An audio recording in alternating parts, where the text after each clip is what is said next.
بسم اللہ الرحمن الرحیم۔ محترم ناظرین و سامعین، السلام علیکم ورحمۃ اللہ وبرکاتہ۔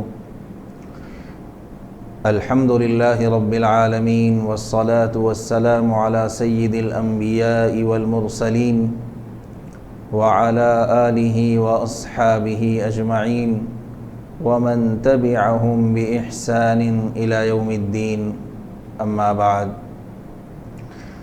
اللہ تعالی ہم سب کو صحت و تندرستی کی دولت سے مالا مال فرمائے، دین کی صحیح سمجھ عطا فرمائے، کہنے سننے کو قبول فرمائے، عمل میں اخلاص عطا فرمائے۔ اس پروگرام کا مقصد صرف یہی ہے کہ ہم سب قرآن سے قریب ہوں۔ 24 گھنٹے میں سے 2-2.5 گھنٹے قرآن کریم سیکھنے، سکھانے، سننے اور سنانے کے لیے ہم خاص کریں۔ انشاءاللہ العزیز اس کلام پاک کی برکت سے ہمارے دلوں کی گندگی دور ہوگی، پھر ہم اپنے مقصد میں کامیاب ہوں گے۔ اعوذ باللہ من الشیطان الرجیم، بسم اللہ الرحمن الرحیم۔ کیف تکفرون باللہ وکنتم امواتا فاحیاکم ثم یمیتکم ثم یحییکم ثم الیہ ترجعون۔ اللہ کے ساتھ کیسے کفر کرتے ہو حالانکہ تم مردہ تھے، پھر اس نے تمہیں زندگی دی، پھر تمہیں موت دے گا، پھر وہی تمہیں زندہ کرے گا، پھر اسی کی طرف تم لوٹائے جاؤ گے۔ اللہ جل شانہ اپنے وجود و قدرت کی دلیل دیتے ہوئے اور اس بات کو بیان کرتے ہوئے کہ وہی اپنے بندوں کا خالق اور ان میں تصرف کرنے والا ہے، ارشاد فرمایا کیف تکفرون باللہ، تم اللہ کے وجود کا کس طرح انکار کر سکتے ہو، یا تم اس کے ساتھ کسی اور کی کس طرح عبادت کر سکتے ہو، حالانکہ تم بے جان تھے، اس نے تم کو زندگی بخشی، یعنی اس ذات گرامی نے تمہیں عدم سے وجود بخشا۔ قرآن کریم کی ایک آیت میں اللہ جل شانہ نے ارشاد فرمایا ام خلقوا من غیر شیء ام هم الخالقون ام خلقوا السماوات والارض بل لا یوقنون، کیا یہ کسی کے پیدا کیے بغیر ہی پیدا ہو گئے ہیں، یا یہ خود اپنے آپ کو پیدا کرنے والے ہیں، یا انہوں نے آسمانوں اور زمین کو پیدا کیا ہے؟ نہیں، بلکہ یقین ہی نہیں رکھتے۔ آیت کریمہ میں 2 موت اور 2 زندگی کا تذکرہ ہے۔ توحید و رسالت کی طرح آخرت بھی اسلام کا بنیادی عقیدہ ہے۔ اب 2 آیتوں میں اس کا بیان ہے۔ اللہ تعالیٰ نے 2 عالم بنائے ہیں، ایک آسمانوں کے نیچے، دوسرا آسمانوں کے اوپر۔ نیچے والا عالم دنیا کہلاتا ہے اور اوپر والا عالم آخرت۔ دنیا کو عالم مشاہد بھی کہتے ہیں اور آخرت کو عالم غیب۔ اس میں جنت و دوزخ اور اس میں شامل چیزیں ہیں، ملائکہ اور عرش وغیرہ بھی ہیں، اور وراء الورا اللہ کی ذات و صفات ہیں۔ یہ سب عالم غیب ہے، حواس اس کا ادراک نہیں کر سکتے، رسولوں کی خبر ہی سے اس کا علم ہوتا ہے۔ ہمیں یہ جاننا چاہیے کہ تمام انسانوں کو اللہ جل شانہ نے تخلیق آدم کے بعد وجود بخشا ہے، پھر سب سے اپنی ربوبیت کا اقرار لیا ہے، پھر سب کو عالم ارواح میں رکھ دیا۔ جب کسی روح کے اس دنیا میں آنے کا وقت آتا ہے تو پہلے رحم مادر میں مٹی سے 7 مراحل سے گزر کر جسم بنتا ہے، پھر فرشتہ اس میں روح لا کر ڈالتا ہے تو انسان اس عالم میں موجود ہو جاتا ہے۔ اس سے پہلے وہ اس عالم میں معدوم تھا، پھر اپنی حیات دنیا یعنی دنیاوی زندگی پوری کر کے مر جاتا ہے، یعنی روح بدن سے الگ ہو کر عالم برزخ میں چلی جاتی ہے اور بدن مٹی کے حوالے کر دیا جاتا ہے۔ پھر قیامت کے دن اجسام یعنی جسم مٹی سے دوبارہ نکلیں گے اور ارواح ان میں واپس آئیں گی اور نئی زندگی شروع ہوگی۔ پھر قیامت کے لمبے دن میں حساب و کتاب ہو کر مکلف مخلوق عالم آخرت میں منتقل کر دی جائے گی۔ لوگ وہاں ہمیشہ رہیں گے، جنتی جنت میں اور جہنمی جہنم میں۔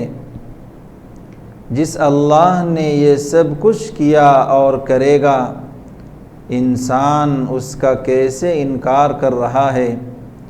اسی لیے اس آیت میں فرمایا کیف تکفرون باللہ وکنتم امواتا فاحیاکم ثم یمیتکم ثم یحییکم ثم الیہ ترجعون۔ تم اللہ کا انکار کیسے کرتے ہو حالانکہ تم اس دنیا میں نہ تھے، پھر تم کو جاندار کیا، پھر تم کو بے جان کریں گے، پھر تمہیں زندہ کریں گے، پھر تم ان کی طرف لوٹائے جاؤ گے۔ دونوں جہان اللہ نے انسان کے لیے بنائے ہیں۔ اللہ جل شانہ نے دنیا بھی انسان کے لیے بنائی ہے اور آخرت بھی، لیکن آخرت دنیا سے بہتر ہے، اور اللہ جل شانہ جانتے ہیں کہ کب انسان کو ایک منزل سے دوسری منزل میں منتقل کرنا ہے۔ هو الذی خلق لکم ما فی الارض جمیعا ثم استوى الى السماء فسواهن 7 سماوات وهو بكل شیء علیم۔ اسی نے تمہارے فائدے کے لیے وہ تمام چیزیں پیدا کی جو زمین میں ہے، پھر اس نے آسمانوں کی طرف توجہ فرمائی اور ان کو 7 درست آسمان بنایا اور ان کے اوپر عالم آخرت کو بنایا جو انسانوں کا آخری مقام ہے، اور وہ ہر چیز کو خوب جاننے والے ہیں کہ کب تک انسان دنیا میں رہے اور کب اس کو عالم آخرت میں منتقل کر دیا جائے۔ یہاں پر بظاہر ایک سوال اٹھتا ہے کہ جب زمین کی تمام چیزیں انسان کے لیے پیدا کی ہیں تو سب چیزیں حلال ہونی چاہیے، بعض چیزیں حرام کیوں ہیں؟ علماء نے مثال کے ذریعے اس سوال کا جواب دیا ہے، وہ یہ کہ حلال اور حرام ہونے کا دار و مدار نفع اور نقصان پر ہے۔ مثال کے طور پر شکر انسان کے لیے بنتی ہے مگر شوگر والے کو ڈاکٹر شکر سے منع کرتے ہیں۔ مٹی کھانا حرام ہے حالانکہ مٹی پاک ہے۔ زہر کوئی نہیں کھاتا مگر دواؤں میں پڑتا ہے۔ پس اخلاقی خرابیوں سے یا جسمانی ضرر اور نقصان سے بچانے کے لیے شریعت نے بعض چیزیں حرام کی ہیں، مگر وہ بھی انسان کے لیے ہیں، چاہے ابھی اس کا نفع انسان کو معلوم نہ ہو۔ آگے حضرت آدم علیہ السلام کی خلافت ارضی کا تذکرہ ہے۔ توحید کے بیان میں آیا ہے والذین من قبلکم اللہ نے تم کو اور ان لوگوں کو جو تم سے پہلے ہوئے پیدا کیا۔ سب سے پہلے انسان حضرت آدم علیہ السلام ہیں، اس لیے اب ان کا تذکرہ شروع کرتے ہیں۔ گزشتہ آیت میں ہے هو الذی خلق لکم ما فی الارض جمیعا، زمین میں جو کچھ ہے سب اللہ نے انسان کے لیے بنایا ہے۔ انسان کو ان کے جد امجد کے واسطے سے زمین میں اپنا خلیفہ بنایا ہے، تاکہ وہ زمین میں اور اس کی چیزوں میں جس طرح چاہے تصرف کرے۔ اس طرح آدم علیہ السلام کی خلافت ارضی کا بیان شروع ہوا۔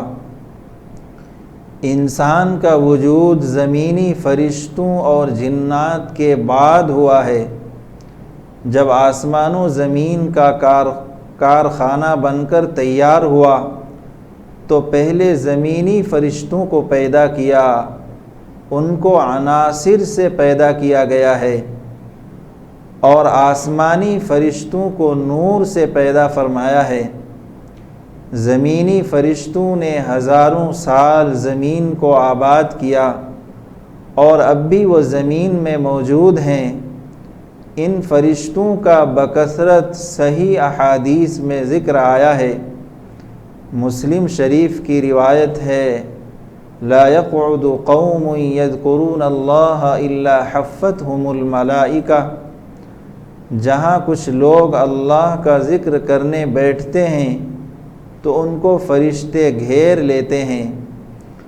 اور بخاری شریف کی روایت میں ہے، ان للہ ملائکہ یطوفون فی الطرق یلتمسون اہل الذکر، اللہ کے کچھ فرشتے راستوں میں ذکر کرنے والوں کو تلاش کرتے رہتے ہیں۔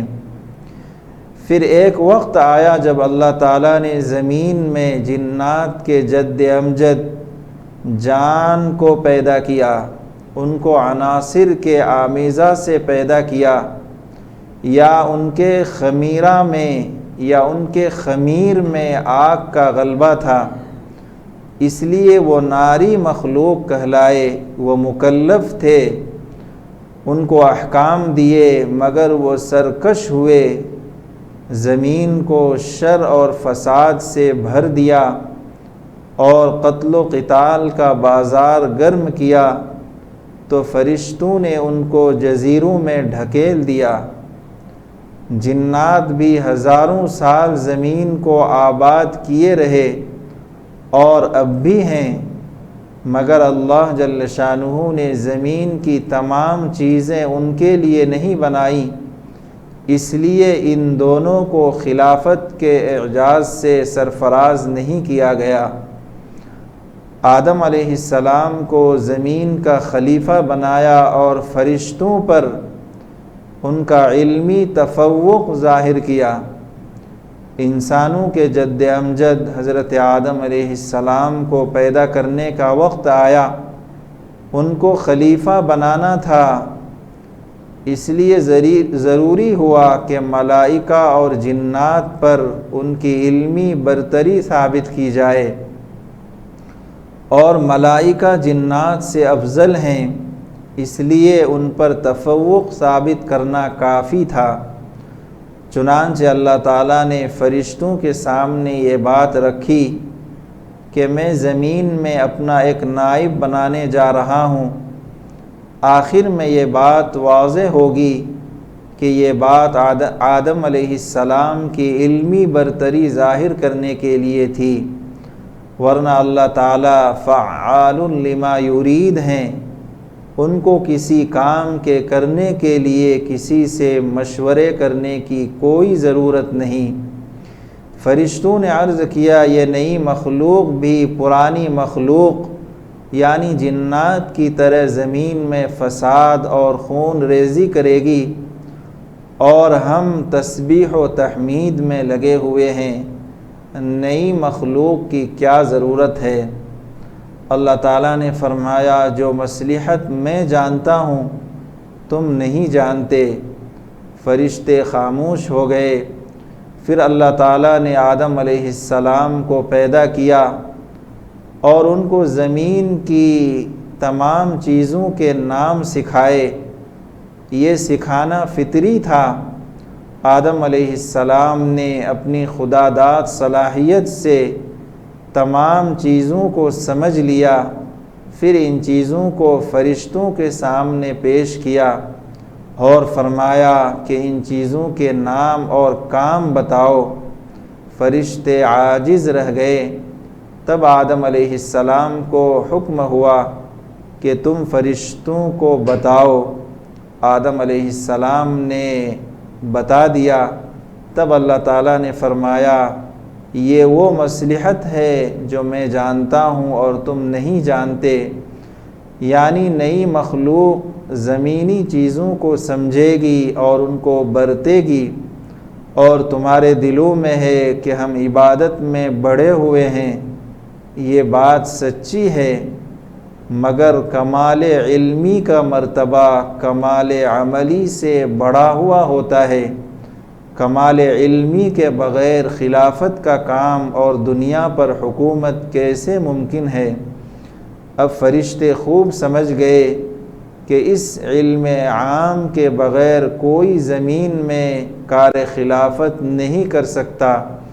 اس طرح انسان کی علمی برتری فرشتوں پر واضح ہو گئی۔ خلیفہ نائب کو کہتے ہیں۔ خلیفہ یعنی نائب کون ہوتا ہے؟ جس کو مالک اپنا قائم مقام بنائے وہ خلیفہ ہوتا ہے۔ مالک اس کو ایک دستور دیتا ہے جس کی تعمیل نائب کے لیے ضروری ہوتی ہے، اس کے مطابق وہ حکومت کرے گا، اس قانون کو اپنی ذات پر بھی نافذ کرے گا اور دوسروں پر بھی نافذ کرے گا۔ اللہ جل شانہ نے اس واقعے کو ان چند آیات میں تفصیل کے ساتھ بیان فرمایا ہے۔ وَإِذْ قَالَ رَبُّكَ لِلْمَلَائِكَةِ إِنِّي جَاعِلٌ فِي الْأَرْضِ خَلِيفَةً قَالُوا أَتَجْعَلُ فِيهَا مَن يُفْسِدُ فِيهَا وَيَسْفِكُ الدِّمَاءَ وَنَحْنُ نُسَبِّحُ بِحَمْدِكَ وَنُقَدِّسُ لَكَ قَالَ إِنِّي أَعْلَمُ مَا لَا تَعْلَمُونَ۔ ترجمہ یہ ہے، اور یاد کرو جب آپ کے رب نے فرشتوں سے کہا بے شک میں زمین میں ایک خلیفہ بنانے والا ہوں۔ فرشتوں نے کہا کیا آپ زمین میں ایسے شخص کو پیدا فرمائیں گے جو فساد کرے گا اور خون بہائے گا؟ اور ہم تیری تعریف کے ساتھ تسبیح کرتے ہیں اور تیری پاکیزگی بیان کرتے ہیں۔ اللہ تعالیٰ نے فرمایا بے شک میں وہ جانتا ہوں جو تم نہیں جانتے۔ وَعَلَّمَ آدَمَ الْأَسْمَاءَ كُلَّهَا ثُمَّ عَرَضَهُمْ عَلَى الْمَلَائِكَةِ فَقَالَ أَنبِئُونِي بِأَسْمَاءِ هَؤُلَاءِ إِن كُنتُمْ صَادِقِينَ قَالُوا سُبْحَانَكَ لَا عِلْمَ لَنَا إِلَّا مَا عَلَّمْتَنَا إِنَّكَ أَنْتَ الْعَلِيمُ الْحَكِيمُ۔ اور اللہ نے آدم کو تمام نام سکھا کر ان چیزوں کو فرشتوں کے سامنے پیش کیا اور فرمایا کہ اگر تم سچے ہو تو ان چیزوں کے نام بتاؤ۔ فرشتوں نے کہا اے اللہ تیری ذات پاک ہے، ہمیں تو صرف اتنا ہی علم ہے جتنا تو نے ہمیں سکھا رکھا ہے، پورے علم و حکمت والا تو تو ہی ہے۔ قال یا آدم انبئهم بأسمائهم فلما انبأهم بأسمائهم قال ألم أقل لكم إني أعلم غيب السماوات والأرض وأعلم ما تبدون وما كنتم تكتمون۔ اللہ نے آدم سے فرمایا تم انہیں ان چیزوں کے نام بتا دو۔ جب انہوں نے بتا دیے تو فرمایا کہ کیا میں نے تمہیں پہلے ہی نہ کہا تھا کہ زمین اور آسمان کا غیب میں ہی جانتا ہوں اور میرے علم میں ہے جو تم ظاہر کر رہے ہو اور جو تم چھپاتے تھے۔ اللہ جل شانہ ہم سب کو قرآن کریم سمجھ کر پڑھنے اور اس پر عمل کرنے کی توفیق عطا فرمائے۔